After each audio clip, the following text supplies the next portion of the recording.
Broadcasting the information the mainstream media won't touch. This is The Richie Allen Show in association with DavidIke.com. I'm delighted to be welcoming even to the programme a former CIA operations officer who worked in Europe and the Middle East and who is currently a contributing editor for the American Conservative site. He wrote a terrific article a couple of days ago which was sent to me by Paul Craig Roberts, our friend who is on the programme from time to time. The article entitled "Taking Down British Officials, Israel Conspires Against the Mother of Parliament." This is pretty timely.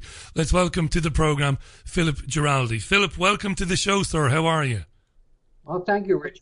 Thank you for having me on. It's terrific to have you on, Philip. It's an honour. First of all, just out of curiosity, where is Purcellville? Well, it's not too far from Washington, about 50 miles out west of Washington. Good stuff. It's in the suburbs. Because I mentioned today on Facebook that you'd be joining us from DC, but I'd never heard of Purcellville before. It's a lovely name. Sounds brilliant. Listen, thanks so much for coming on the programme. Your article is brilliant. I've tweeted it out today and we've got a lot of comment on it.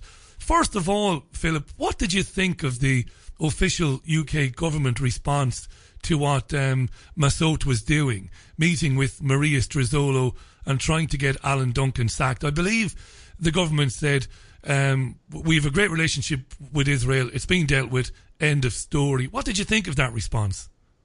Well, the response was kind of pathetic. I mean, here we have something extremely serious where an intelligence officer of a foreign country, a friendly country, is conniving with a government official of that country to get rid of a minister. And also talking in terms of getting rid of an elected parliamentarian. So this is really serious stuff. And the response was basically, we're friends with Israel, case closed. I understand that now there is a likelihood that there will be some kind of investigation, but it's not clear to me what exactly that would entail. And the irony, of course, as pointed out in the first paragraph of your article, is that while this was going on, the Russians were being accused of interfering in your presidential election. And as you point out, there is no evidence to date that this is true. Am I to understand, Philip, and I have asked this of other guests recently, that even today, no serious, say it for me, no serious police force or the FBI have actually analysed the Democratic National Committee servers, that nobody's actually looked at the servers? They're making these claims against the Russians with no proof. Is that right? That's absolutely correct. There's been no proof of any kind provided by the U.S. government in this case.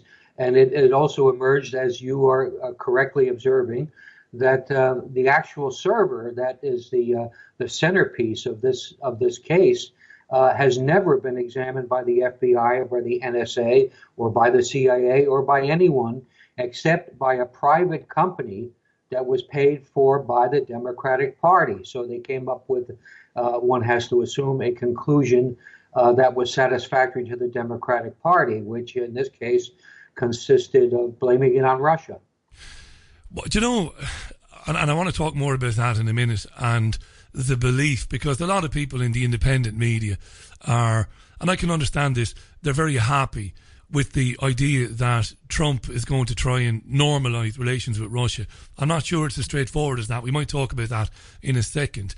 On the whole Alan Duncan thing and the Israeli diplomat trying to get him thrown out, not just to be the devil's advocate, Philip, but to be fair, don't countries do these things all the time? I mean, don't countries have diplomats working in various other countries doing this under the table sort of stuff? And it's just that the Israelis got caught this time. Isn't it a normal thing? Yeah, absolutely. Having been a CIA officer myself, I can assure you that it is a normal thing to try to do these things. But the understanding is that when you're doing these things, if you get caught and you're in a friendly country doing these sorts of things, the consequences can be catastrophic. If the United States is caught, for example, were caught in the UK doing what the Israeli official, let's be honest, he's an intelligence officer, what he was doing the furor in the British media would be incredible. Or what if he were a Russian doing this, or an Iranian? So here we have a kind of special handling situation because it's Israel, and this is due in the United States and in Britain to the great power of what you might refer to as the Israeli lobby, or one Jewish organizational lobby, whatever you want to call it. But the fact is that the tremendous power of this lobby has basically made them somewhat immune to the normal handling that they would receive from the media and the public. Philip, you talk to everybody. We've got Philip Giraldi on the line, by the way, folks. Philip, of course, vastly experienced CIA operations officer. And I see your resume is very impressive, Philip. You've spoken, as well as what you've done in your career, you've spoken to all the top news agencies, and you've got a great understanding of the media. Do you think it's the case that people in the United States, ordinary Joes like me, and in the United Kingdom, they're completely unaware of the influence of the Israeli lobby in their countries? Is that fair to say? I think that is fair to say, though. Certainly in my country, that's been changing a bit. The perception has shifted, where most Americans now basically want to be even-handed in the Israel-Palestine conflict. That would not have been the case 5 years ago. And 5 years ago, you and I would not be having this conversation, because the article that you read, I would not have been able to get printed anywhere. So there's been a decided shift in terms of the willingness of people to listen to alternative news. And I'm sure your program fits into that category also in the UK. The mainstream media has let us down so many times lately that people look for other explanations and other answers, and that's a good thing. Tell me this, Philip. I want to talk about because that segues into a question about, I mean, you talked about the Labour Friends of Israel and the Conservative Friends of Israel, and that the influence might be waning slightly because it's no longer a prerequisite that a Labour MP, a new member of Parliament, would sign up. But I think it's the Conservative Friends of Israel. I think if you become a Conservative MP, as you say in your article, you must become a member of the Conservative Friends of Israel. And before we talk about that, what sort of blowback does somebody like you get for writing about these issues and calling out the truth? I mean, telling the truth about the extraordinary influence of Tel Aviv, of the Israeli government on your domestic politics, on the Senate and on the Congress. I mean, do you have to put up with allegations or threats or, accusations of racism and anti-Semitism? Does that happen to you? Yes, that happens to me, and it happens to anyone else who writes on this subject. But I would be more specific in terms of my own background. I started writing for the American Conservative and appearing on television back in 2003, and the initial issue that I was speaking out on was my opposition to the invasion of Iraq. Now, I used to appear on Fox News, I used to appear on NBC, CBS, all the major channels would have me on. But then when it became clear that Israel played a role in the march to war, and I was not too shy to mention that, suddenly all those outlets where I had been appearing and talking about Iraq, which was just fine with them, suddenly they shut down. And I stopped appearing in those places. That's a terrible thing, isn't it? I saw a documentary once, I think it might have been outfoxed, about Murdoch's war on journalism. And the scenario you described was played on the movie screen in the theatre when I saw that documentary, about how people who were like yourself, experienced men like yourself, were asking questions that weren't appreciated or making comments. They were just kind of sidelined and they weren't called anymore, phoned by the producers. It's a terrible thing. That is the Israel influence. I mean, we talk a lot here about the plans to expand Israel. Do you see that, Philip? Is that, we talk about from, I know this by rote normally, but expanding to the Euphrates.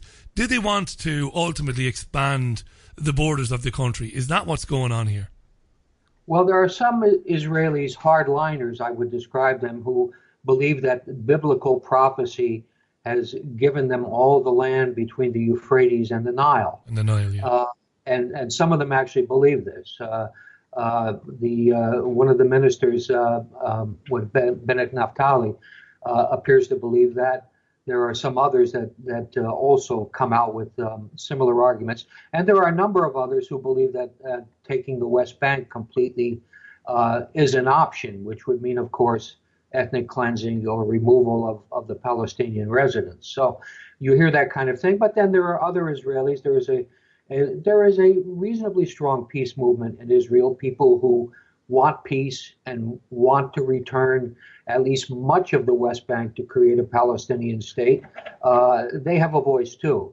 But the current government is indeed very hardline and very much committed to expanding control over the West Bank incrementally and with Donald Trump's apparent acquiescence as quickly as possible. It's a wonderful thing that you said that. There is, and we often talk about it. I mean, most of the Jewish men and women I've come across professionally are appalled by the crimes of the Israeli government towards the Palestinians and don't want to see that continue. It's very important to make that point always when we talk about these things. Are you worried now that we might see history repeating itself? Are you worried when you hear Michael Flynn talk about, well, he says, we've got to take basically, to paraphrase what he said, we're going to take a stronger line with Iran. Trump said the deal Obama did with Iran wasn't good. We know that Netanyahu and his hardliners like Naftali Bennett and others are putting a lot of pressure. Are you worried that this might escalate, Philip? I mean, that's a terrifying scenario, that tension between Iran and the United States and Israel gets to the point where, I mean, who knows what might happen. Is that a concern for you? Yeah, and it's good that you raised that point, because the situation with Iran is a specific case where you can document fairly clearly that it is the Israeli view of Iran that pervades Washington opinion making.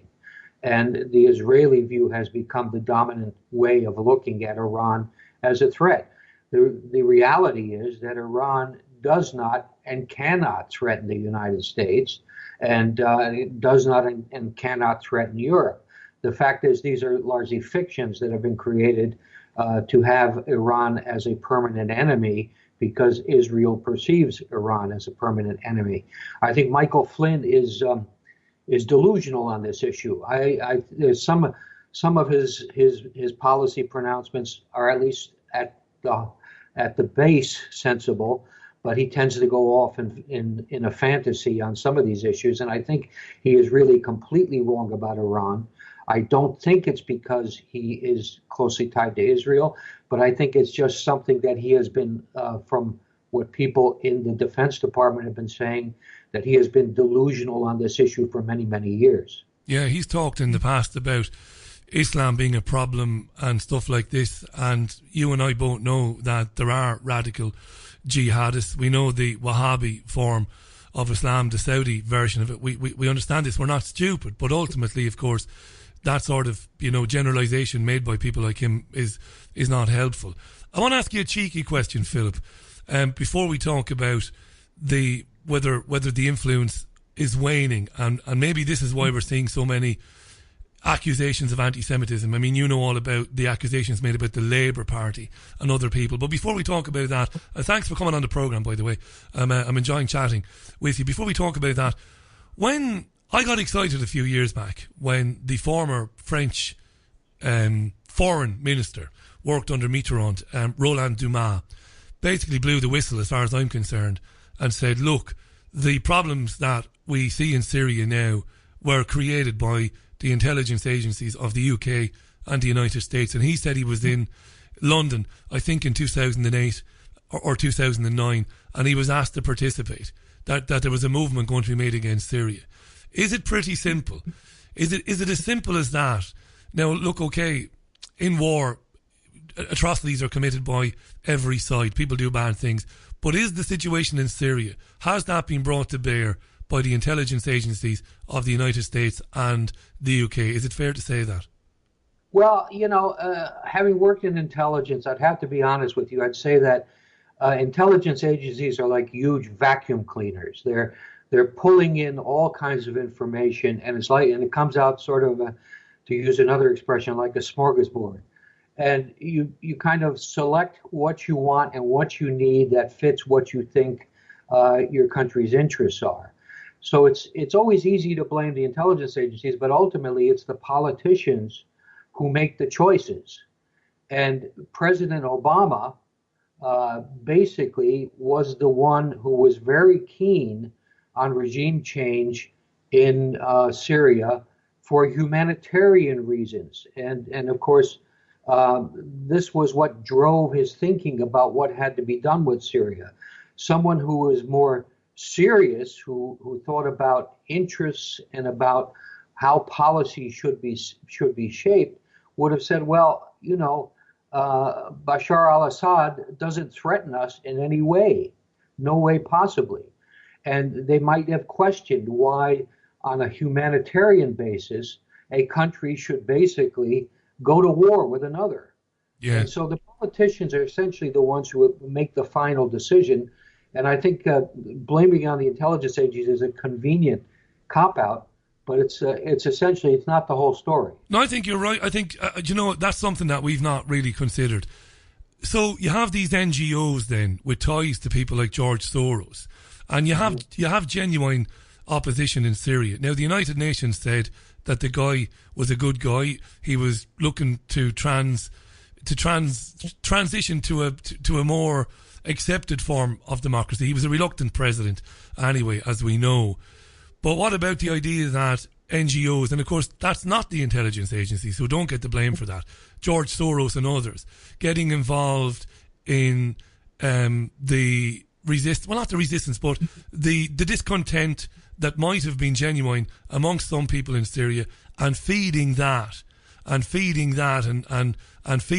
those groups with weapons, with ammunition, and doing worse. The Saudis then unleashing into Syria these Wahhabi lunatics who, of course, go and do the most unspeakable things. We've got to consider that, do we, before we move on from this subject? What do you think? Yeah, no, you're absolutely right. Obviously, if you're having a lot of people who are discontented with the government, that discontent can translate into all kinds of things. And in this case, we had people with agendas, and the Saudis would be among them, the Qataris, NGOs, the United States acting through CIA and funneling weapons into Syria by way of Turkey from Libya. It gets very complicated. But the fact is, there were all these players had agendas, and they empowered the opposition in Syria to become more violent and to create something like a civil war in that country. So I think there's a lot of blame to go around. Certainly the Syrian government can be blamed for allowing this situation to go in the direction that it did. But the West in general and the Gulf states, I think, bear a considerable part of the weaponizing of the conflict and the turning it into a civil war. And just to go back then to the Israeli influence in US and UK politics, you and I know that the vast majority of people, if they knew the truth, they'd be horrified.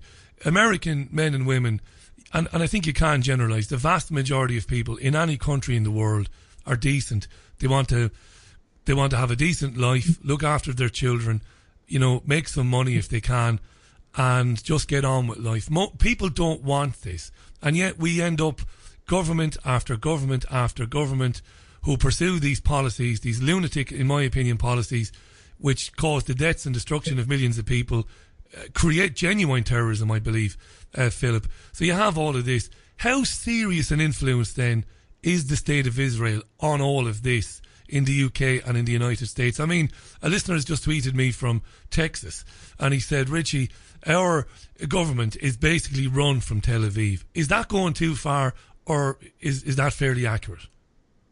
That's going too far, but I would say it's true that the government of Israel, both in Britain and the United States, and I would actually throw France in with that, has considerable influence over foreign policy and other related issues as it involves the Middle East. So I think that it's fair to say that in the Middle East, where the United States and Britain and France would not be engaged under normal circumstances, certainly not engaged in terms of these negative programs that we've seen pursued, basically are pursuing these programs because of the influence of the Israel lobby and of very powerful Jewish organizations inside these countries. We've got Philip Giraldi on the line. Philip is going to be with us for another 5 minutes. It's great to have him on. He's a former CIA operations officer, worked in Europe and the Middle East. He's a terrific journalist.